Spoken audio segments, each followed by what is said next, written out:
Good morning. I watched the sunrise a little bit this morning, and it was nice. And the promise of a new day, the sun will rise again.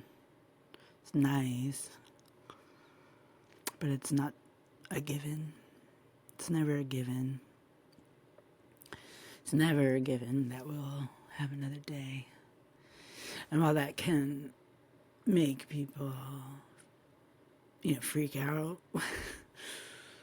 and it can make you anxious, and it can make you a miserable, cynical person, which I definitely can be at times. I mean, I get it. I'm not for everybody. And trying to be for everybody is difficult. And it's not what we're supposed to do. We're supposed to be who we are and constantly improving who we are. But this isn't a self-help podcast. This is a question podcast. We ask questions. And I'm working on a few really difficult questions right now, and I'll be announcing what I'm doing in a little bit. Not in this particular recording, but soon. The two words that have been driving me this year, not just the month of January, which felt like a year, but, for the past several months, healthy skepticism. Healthy skepticism is warranted. It's always been warranted. What we see throughout human history, I'm not a historian, I've never written a book on history. I don't think I have it in me. I like it. I like details. I like original documents. I like research. I like pursuing rabbit trails. It's all good. It's fun. It's interesting. Sometimes it's heartbreaking and crushing, and everything you thought you knew about something falls apart.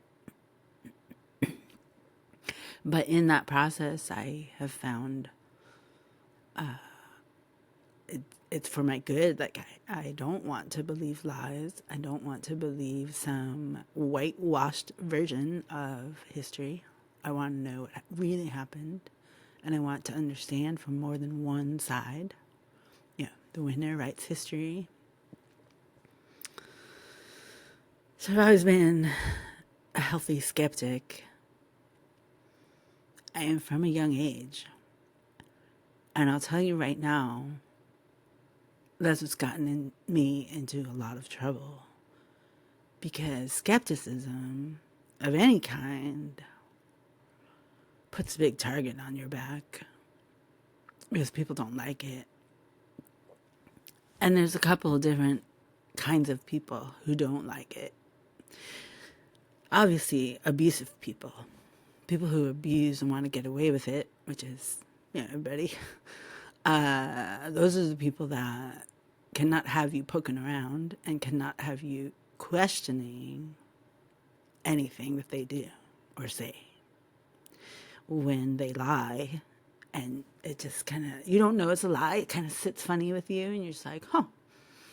And maybe you ask a couple questions and then get met with intimidation or just a heavy spin. I mean, the spin doctors, they just know how to talk themselves out of anything. I mean,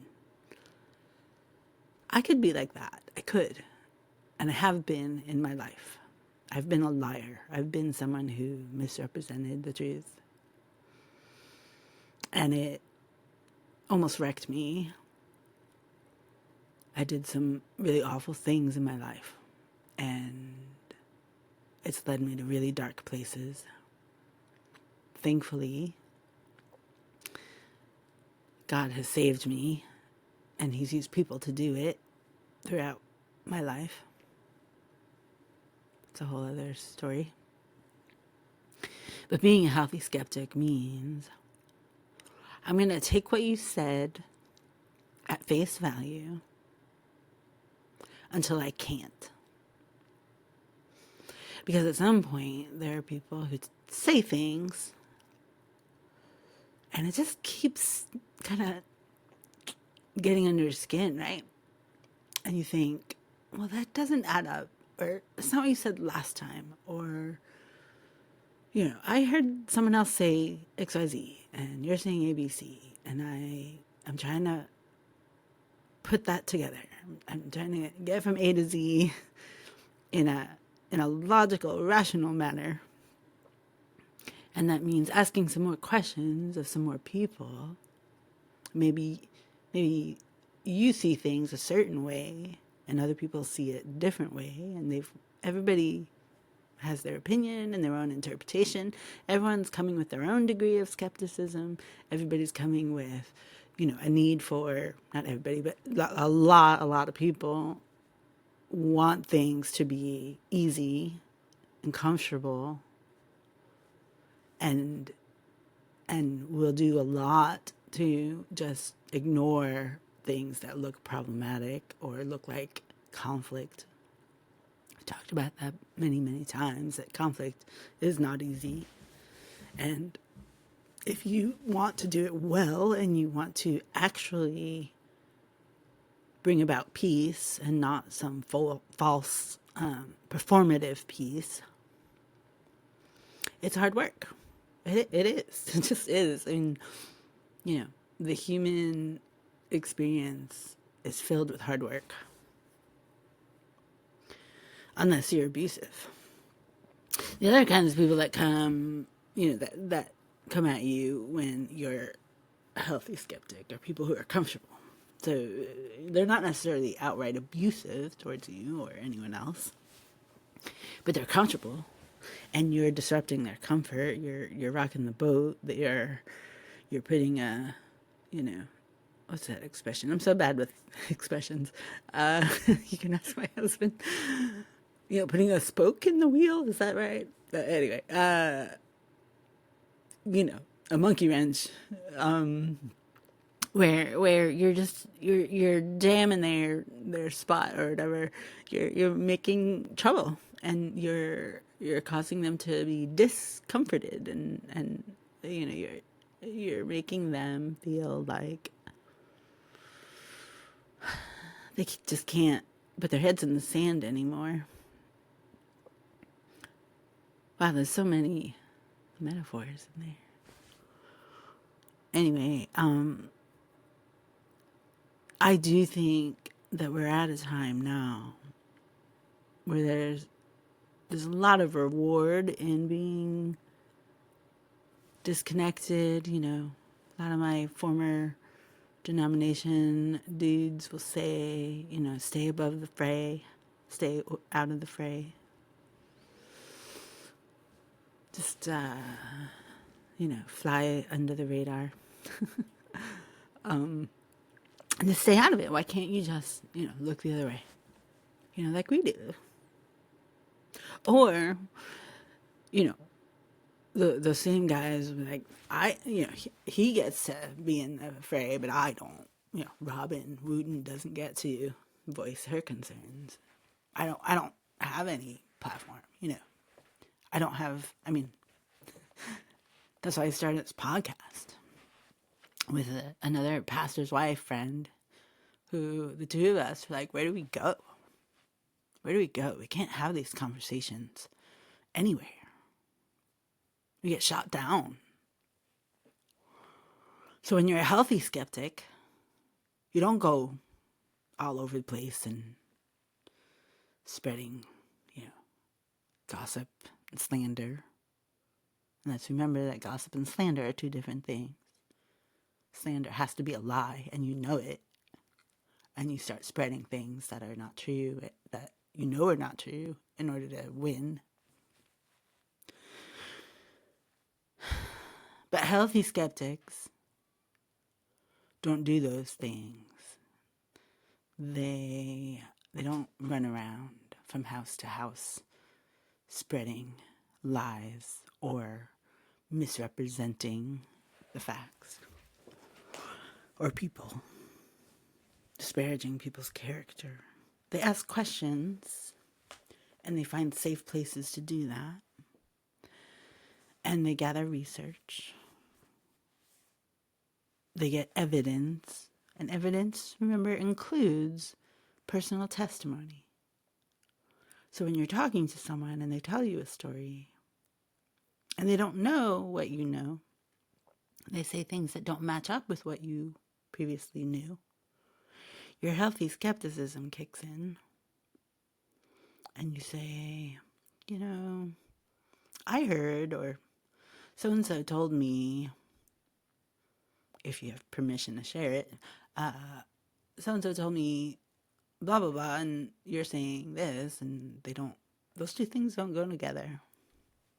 So can you walk me through what you think about that? And then the response you get is going to tell you everything. The way that they respond, the way that they take facts and skew them or try to interpret them a certain way. And when you push a little and you ask more questions, they get defensive, they get irritable. And sometimes they just outright say, "How dare you question me?" Right? I mean, they just outright say that to your face. I mean, I've had multiple people just kind of go that route. Like, who are you?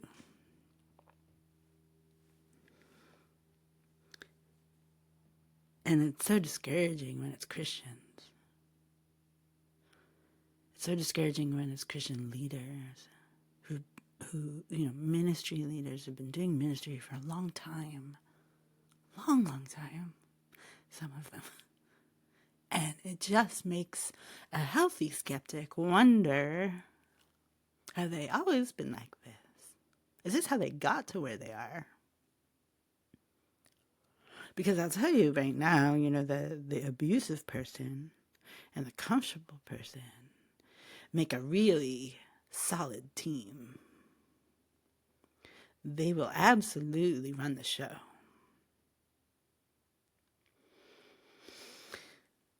And they'll cause an awful lot of pain and discomfort along the way. Nobody talks to those people. We don't even know who they are, because most people who become uncomfortable and skeptical walk away. Why would you put up with that? You just walk away. And for, I don't have exact numbers. I'll guess 9 out of 10 people in a church who are uncomfortable with the church are just going to go to another church. I mean, very few are going to stick it out.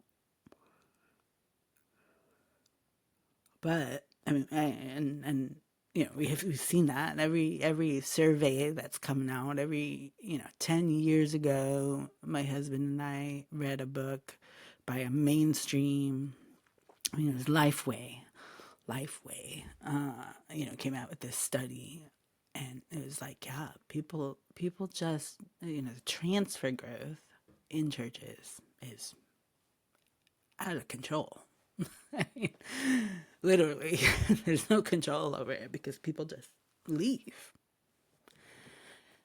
And whether or not that church has membership vows, it's like, well, I am reneging on my vows and I'm going to go somewhere else. Now, sometimes that's absolutely okay.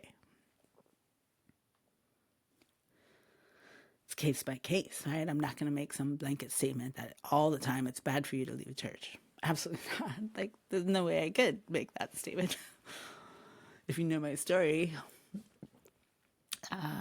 you would have some healthy skepticism about me saying that. At the same time,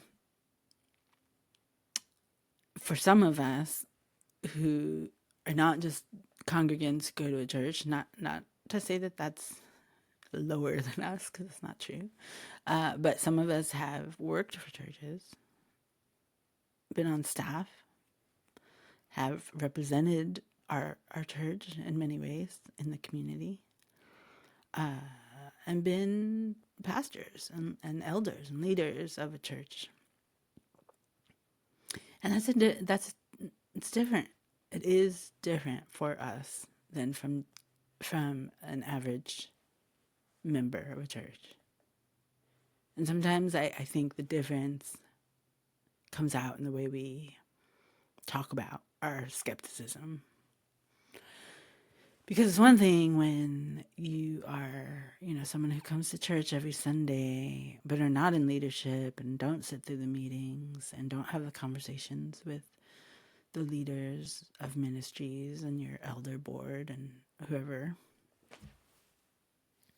And then you think you know what's going on. And you have a certain degree of healthy skepticism, which is, again, fully warranted. And then there's people like me and my husband who've been on the inside. And even, my husband being more inside. And we know things. And we see things. And we read things. And we hear things. And they don't add up. And we just keep getting told certain messages from the group think, like, this is what we're doing, and if you can't get on board, you need to get out. And we say, okay. We can no longer align ourselves with this, and we need to get out, and we're getting out. That's healthy. That is healthy. Now, when you do say, I can't align with you anymore, and I need to get out, so I'm leaving. But I also want to warn people. I also want to take people with me because they are unsafe. And I cannot make that clearer. If you are still in that system, you are unsafe if you are a healthy skeptic. I can't say it any clearer than that. I mean, I guess I could, but like if you push back at all, you put yourself in a position where you're going to be scrutinized differently. You're going to be treated differently. You are. And we all know this. Anyone who's been in a system like this knows when, the canaries in the coal mine start dying that there's a problem, and they have a choice. They have a choice to get out, or they have a choice to just take the risk. They have a choice to just, I'm not like them, so I'm going to do it better. Or I'm just going to keep my head under the, stick my head in the sand and everything will be fine. It'll all blow over. Or I'm too comfortable. I'm just, people are just too comfortable. And they're not going to stand up for you. They're just not. And the healthy skepticism part of me no longer wants to wait and see if people are going to stand up for me. I'm going to move forward as if no one's going to stand up for me. Because I've learned over 51 now.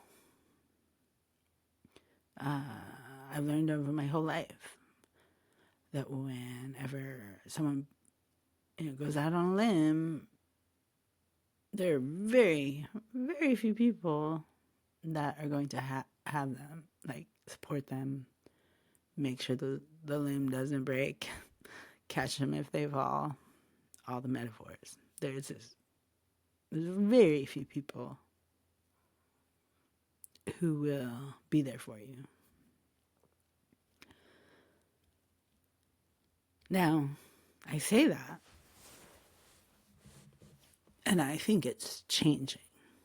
I think I do. In my 50 years, I really feel like, and I don't feel it. I've read it. I've looked at it. I've studied some of these surveys coming out, talked to people who research these things. The church world in America has shifted. And in my opinion, for the better. There are a lot of people that don't think so, and there are a lot of people who are really worried because the church does not seem like, the American church across the board, both evangelical, Catholic, mainlines, they're all facing this very strange time. People are just not going to church or transferring, and I don't, it's interesting. It's interesting. It's going every which direction.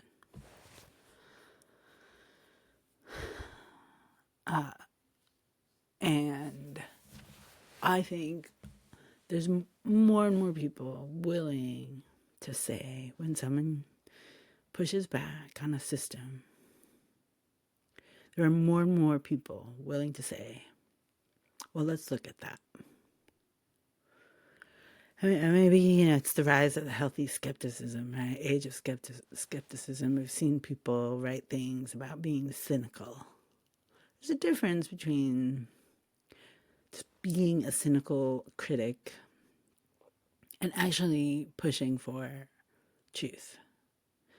And in our efforts to understand the difference, people want to label, and talk about, vague, broad brush, hyperbolic statements, people talking about deconstruction these days and what it is and what it's not. Like they get to define everything. It comes from all directions. And that's kind of in my skeptical mind. It's that's the beauty of it, is that we either as a system decide who's in, who's out, or we let people choose for themselves.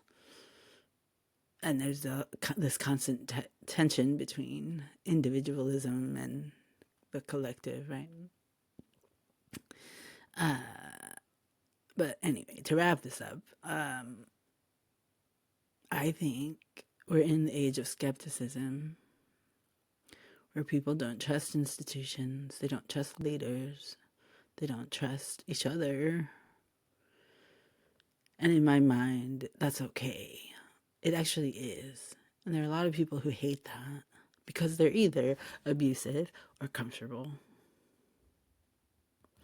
And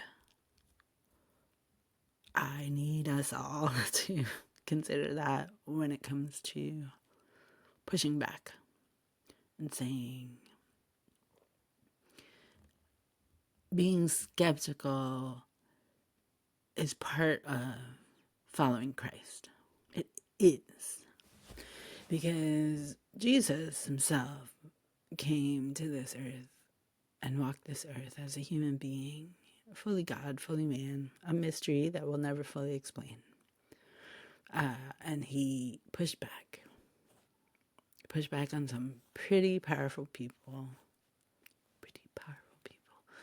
And he definitely knew. Now, the difference between Jesus and me, obviously, is he's God. So he knew their hearts.